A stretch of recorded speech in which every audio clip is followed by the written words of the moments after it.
ورګم دلته رانه سړی چېرته ولوېده که نه داسې شرمېدلې سړی دی که دا را پیدا نه شو په ایمان چې دا یا نه به مې پاک کړي یا الله ته یې را پیدا کړي چې کوم خوا لاړو او که نه یو غریب سړی بیا روغه نه کوي او بل ورکوټ یې میموري کارډ و چې کوم خوا لاړه مړه ویناتونه مې پکې چولي دي نه بس دا نه را پیدا کېږي دې غریب سړي سبا یې لانجه راځي راځه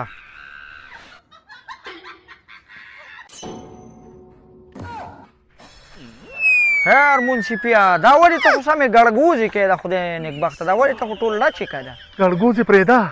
چسرې ته څه کې دلته مړه ماله خو هغه ترماسي میموري کارډ را کړی و دې کې رانه لاتونه واچوه هغه رانه په لاره کې ورک شو خو دلته څه کې دی بیابان کې ته څه کې ده خدای اقربه زما خو تبه ده زه خو د انور ته ناست یم پرون ډاکټر له تللی وم د اوبو ستنې دي اړو اثر یې راباندې ونه کړه او که نه روکې غریب سړی الله یې د باندې خپل رحم وکړي او الله دې کټ ته مه غورځوه یعنې مالداره سړی چې کټ کې پروت وي که نه نو خلک وایي د خانجي والله ګناهونه ورجېدله او غریب سړی چې کټ ته ولوېږي که نه او ناجوړي نو خلک وایي دا د مور او پلار ازار والي دی وي کټ کې پروت دی